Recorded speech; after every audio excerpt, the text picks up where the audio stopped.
बहुत दूर जंगल में एक कालू कुआ नाम का लकड़हारा रहा करता था, जो लकड़ियां काट के बेचता था और अपना खर्चा निकाला करता। टुनटुनी, तुम मुझसे नाराज क्यों हो? मैं क्या करूं? मैं जितना कमाता हूँ उतना खाने में ही चला जाता है। मैं कौन सा काम करूं? अगर कोई काम करूंगा तो उसके लिए मुझे ज्यादा पैसे लगेंगे, और मेरे पास तो कुछ भी पैसे नहीं है। जो भी काटता हूँ वो सब खाने में चला जाता है। तो फिर हम कब तक ऐसे ही रहेंगे? जब हमारे बच्चे होंगे तो उनके लिए कहाँ से पैसा लाएंगे? उनके लिए कपड़े, स्कूल और फिर खाने का खर्चा भी बहुत बढ़ जाएगा। फिर हम क्या करेंगे? इस तरह से टुनटुनी बहुत जोर जोर से रोने लगती है, क्योंकि हमेशा का ऐसा ही था। जो भी कालू कौवा लकड़ी काट के लाता वो सब उनके खाने में ही चला जाता था, बाकी तो कुछ बचता ही नहीं था। ये लो, मैं तुम्हारे लिए कुछ पिज्जा बचा के लाई थी। मुझे मालकिन ने कहा कि ये बचा हुआ पिज्जा लेके चले जाओ। आज तो खाने के लिए कुछ भी नहीं है, इस पिज्जे से ही काम चला लो। वो तो अच्छा हुआ कि मैं अमीर पक्षियों के यहाँ जाके बर्तन धोती हूँ, इसलिए कुछ पैसे मिल जाते हैं और कुछ खाने पीने को भी मिल जाता है। कालू कौवा इसी टेंशन में होता है कि टुनटुनी उसे कितनी बातें सुना रही थी। अब वो भी करे तो क्या करे, उसके पास तो ज्यादा पैसे भी नहीं हैं। तभी वो इसी सोच में एक दरख्त काटने लगता है तो उस दरख्त में से आवाज आती है, ऐ भले इंसान, रुक जा, तुम मुझे मत काट। मैं तुम्हें बदले में बहुत सारी चीजें दूंगा, तुम मुझे अपने घर पे लेके चले जा। लेकिन तुम तो एक दरख्त हो, एक छोटे से दरख्त, तुम मुझे क्या दे सकते हो? मुझे अपने घर ले जाओ, मैं एक जादुई एप्पल का दरख्त हूँ। देखो, मैं तुम्हें अच्छे अच्छे और ताजे ताजे एप्पल दिया करूँगा, जिसकी वजह से तुम्हारे बहुत सारे पैसे मिलेंगे। कालू कौवा उस एप्पल के दरख्तों को अपने पैरों में उठा के लेके आता है और अपने घर के बाहर लगा देता है। पता नहीं इतना छोटा सा दरख्त मुझे एप्पल कैसे देगा? अभी तो ये बहुत छोटा है और ये कहता है कि मैं तुम्हें कल से ही एप्पल देना शुरू कर दूंगा। देखते हैं क्या होता है। चलो, ये बात चलकर मैं टुनटुनी को बताता। टुनटुनी, तुम्हें पता है आज मैं एक छोटा सा दरख्त काट रहा था, तभी उसमें से आवाज आती है और वो कहता है कि मैं एक जादुई एप्पल का दरख्त हूँ। अच्छा, तुमने उससे बहुत सारे सोने के सिक्के और सोने के जेवरात मांग लेना था, ताकि हमारी गरीबी दूर हो जाए और तुम इस लकड़ी की काटने के काम से छुटकारा हासिल कर लो। दिया क्या नहीं दिया उसने तुम्हें? अरे टुनटुनी, उसने मुझसे कहा है कि वो रोज हमें ताजे ताजे एप्पल दिया करेगा, जिसे बेच के हम बहुत सारे पैसे कमाया करेंगे। चलो अब सो जाते हैं, कल देखते हैं क्या होता है। रात हो जाती है और वो दोनों सो जाते हैं। दूसरे दिन निकल जाता है तो वो उठ जाते हैं। जैसे ही कालू कौवा बाहर जाके देखता है तो उसे बहुत हैरत होती है। अरे वाह कालू जी, इस पर तो बहुत सारे बड़े बड़े एप्पल आ गए हैं। फिर कालू कौवा सारे एप्पल तोड़ के बाजार में लेके चला जाता है और उसे एक फ्रूट वाले के पास बेच देता है। अच्छा कालू, मेरी मालूमात के हिसाब से तो तुम लकड़ी काटने का काम किया करते थे। इतने अच्छे अच्छे एप्पल तुम्हारे पास कहाँ से आए? तुम्हें इतनी बातों से क्या? तुम्हें एप्पल लेना है तो लो, नहीं तो मैं दूसरे के पास बेच देता हूँ। इस तरह से रोज कालू कौवा एप्पल बेच दिया करता था और उसे बहुत सारे पैसे मिल जाया करते थे। ये देखकर बबलू चिड़े को बहुत शक हुआ और एक दिन उसका पीछा करते करते उसके घर तक आ गया। पर तो कोई भी दरख्त नहीं है, एक मामूली सा ही दरख्त है जिस पर एक भी एप्पल नहीं है। तभी उस जादुई एप्पल पर बहुत सारे एप्पल आ जाते हैं। ये देखकर बबलू चिड़ा बहुत हैरान हो जाता है। अच्छा, तो ये है कि एक जादुई एप्पल है, जबकि तो कालू कौवा रोज ताजे ताजे एप्पल लेके आ जाता है और मेरे पास बेच देता है।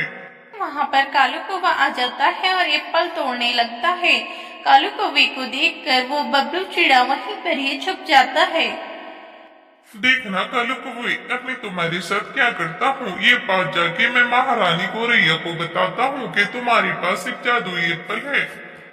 फिर बबलू चिड़ा महारानी गौरैया के पास पहुँच जाता है तो और उन्हें सारी बात बताने लगता है। महारानी जी, आप मेरी बात का यकीन करिए, मैं सही कह रहा हूँ। बबलू चिड़े, अगर तुम्हारी बात गलत हुई तो हम तुम्हें बहुत बुरी सजा देंगे। ठीक है, हम कालू कौवे को बुलाते हैं और उससे उस जादुई एप्पल के बारे में पूछते हैं। ठीक है, अब तुम जा सकते हो। हम हमारे सिपाही को अभी कालू कौवे के पास भेज देते हैं और उस जादुई एप्पल को मंगा के खाते हैं। माँ, मुझे भी वो जादुई एप्पल अभी के अभी चाहिए। अगर अभी ना मिला तो मुझे वो जादुई एप्पल कल लाके दो। महारानी का सिपाही उल्लू काली कौवे को ये बात बताने चला जाता है। जादुई एप्पल के दरख्त, तुम्हारा बहुत बहुत शुक्रिया। तुम्हारी वजह से मेरी जिंदगी आसान गुजर रही है। तभी उल्लू सिपाही वहाँ पर आ जाता है। अरे भाई, तुम कौन हो और किस लिए यहाँ पर आई हो? तुम्हारा अता पता क्या है? कुछ तो बताओ। मैं महारानी गोरैया का सिपाही हूँ। तुम्हें महारानी ने अभी अभी उनके महल में बुलाया है। चलो, तुम्हें अभी मेरे साथ चलना होगा ताकि महारानी से तुम अभी मिल सको। फिर उल्लू सिपाही कालू कौवे को अपने साथ लेकर महारानी के महल में चला जाता है। कालू कौवे, हमने सुना है कि तुम्हारे पास एक जादुई एप्पल का दरख्त है। हमें उसके एप्पल चाहिए और उसके एप्पल हमारे महल में रोज आना चाहिए। उसके बदले में हम तुम्हें बहुत सारे पैसे दिया करेंगे। जी महारानी जी, मेरे पास जादुई एप्पल का दरख्त है। मैं आपको रोज एप्पल ला के दिया करूँगा, लेकिन वो एप्पल रोज ताजे एप्पल सुबह ही देता है। अरे कालू जी, आप कहाँ गए थे? मैं आपका कब से इंतजार कर रही थी।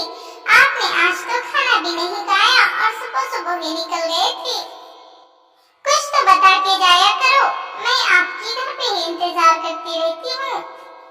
अरे टुनटुनी, अब तो तुम बहुत खुश हो जाओ, क्योंकि महारानी गोरैया ने हमारे एप्पल को मंगाया है और कहा है कि रोज एप्पल ला के दिया करो। दूसरा दिन निकल जाता है। अरे बबलू जी, आप इतने सुबह सुबह कहाँ जा रहे हो और ये टोकरी किस लिए ले जा रहे हो? लूसी, मैंने तुम्हें कल ही तो बताया था। मैं कालू कौवे के एप्पल लेने के लिए जा रहा हूँ। उसके उठने से पहले उसके सारे एप्पल चुरा लेता हूँ। फिर देख रहा महारानी गोरैया उसे कितनी बड़ी सजा देती है। बबलू चिड़ा सारे एप्पल सुबह सुबह ही तोड़ लेता है। कालू कौवे के उठने से पहले वो चले भी जाता है और सारे एप्पल तोड़कर अपनी टोकरी में लेके घर पे वापस आ जाता है। कालू कौवा उठता है तो देखता है कि वो उस झाड़ पर एक भी एप्पल नहीं होता। तभी वो महारानी गोरैया के पास जाता है और उसे सारी बात बता देता है। हम तुम्हारी बात पर कैसे यकीन कर ले? तुम झूठ बोल रही हो। हमें तो लगता है कि तुमने सारे एप्पल तोड़ के दूसरी जगह बेच दिए हैं। नहीं महारानी, मैंने आपके एप्पल कहीं भी नहीं बेचा, बल्कि मैं आपको देने के लिए ही आ रहा था। ठीक है कालू कौवे, झूठ बोलना बंद करो। अगर तुमने कल तक एप्पल नहीं लाके दिए तो हम तुम्हें बहुत खतरनाक सजा देंगे, जिसका तुमने सोचा भी ना होगा। कालू कौवा बहुत ज्यादा परेशान हो जाता है और नदी किनारे आके रोने लगता है और सोचता है कि अगर कल तक एप्पल नहीं दिए तो क्या होगा। फिर वहाँ उसकी दोस्त लोमड़ी आ जाती है। उसे रोकता देखकर बहुत ज्यादा परेशान हो जाती है। क्या हुआ कालू कौवे, तुम इतने परेशान क्यों हो और क्यों रो रही थी? क्या टुनटुनी के साथ कोई झगड़ा हुआ है? कुछ तो बताओ मुझे। मेरे पास एक जादुई एप्पल का दरख्त है। ये बात महारानी को पता चल गई है। उन्होंने मुझे एप्पल लाने के लिए कहा था, पर दूसरे दिन एप्पल नहीं थे। महारानी कहती है कि मैं झूठ बोल रहा हूँ, तुम्हारे एप्पल चोरी नहीं गए हैं। अगर कल तक एप्पल ला के नहीं दिया तो मैं तुम्हें बहुत बड़ी सजा दूंगी। अच्छा, इसमें इतना परेशान होने वाली कौन सी बात है? मैं तुम्हें बताती हूँ कि अब तुम्हें क्या करना है। तुम्हें एक जाल लगा के उस दरख्त पर लगा देना है। फिर कालू कौवा एक जाल लाके उस दरख्त पर लगा देता है। कालू जी, इस जाल लगाने से क्या होगा कि हम उस चोर को पकड़ लेंगे? पता नहीं टुनटुनी, मुझे ऐसा करने के लिए मेरी लोमड़ी दोस्त ने कहा है। देखते हैं कल क्या तक होता है। मैं तो बहुत परेशान हूँ। अगर कल तक एप्पल नहीं दिए तो महारानी हमें बहुत खतरनाक सजा देने वाली है। कालू कौवा और टुनटुनी सो जाते हैं। दूसरा दिन निकल जाता है। दूसरे दिन बबलू चिड़ा कालू कौवे के उठने से पहले ही एप्पल तोड़ने के लिए आ जाता है, लेकिन वो जाल में बुरी तरह से फंस जाता है। अरे ये क्या हो गया? कोई तो बचाओ मुझे, कोई तो मेरी मदद करो। मैं बहुत बुरी तरह से फंस गया हूँ। हम तुम्हारी कोई भी मदद नहीं करेंगे बबलू चिड़े, तुमने हमें बहुत परेशान किया है। तुम हमारे एप्पल चुरा रहे थे और महारानी को ऐसा लगा कि हम उसे झूठ बोल रहे हैं। मुझे तुम एक बार निकालो, मैं खुद महारानी को जाके बताऊंगा कि उस एप्पल चोर मैंने ही चुराए थे, उस एप्पल की चोरी मैंने ही की थी। मैं सारा सच उसको बता दूंगा। अगर ऐसी बात है तो मैं तुम्हें इस जाल में से निकाल देता हूँ। तुम्हें महारानी को सारा सच बताना होगा और उनसे माफी मांगनी होगी। ठीक है, चलो तुम मेरे साथ चलो, हम दोनों मिलकर जाते हैं और मैं महारानी से माफी मांगता हूँ। कौवा और बबलू चिड़ा दोनों महारानी गुरैया के पास चले जाते हैं और बबलू चिड़ा महारानी गुरैया से माफी मांगता है। महारानी जी, मुझे माफ कर दीजिए, उस एप्पल को मैंने ही चुराया था। मैं कालू कौवे को सजा देना चाहता था। नहीं बबलू चिड़े, हम तुम्हें बिल्कुल भी माफ नहीं करेंगे, बल्कि तुम्हें इससे सख्त से सख्त सजा दी जाएगी। हाँ, हम तुम्हें एक शर्त पर माफ कर सकते हैं। अगर कालू कौवे ने तुम्हें माफ कर दिया तो हम भी तुम्हें माफ कर देंगे।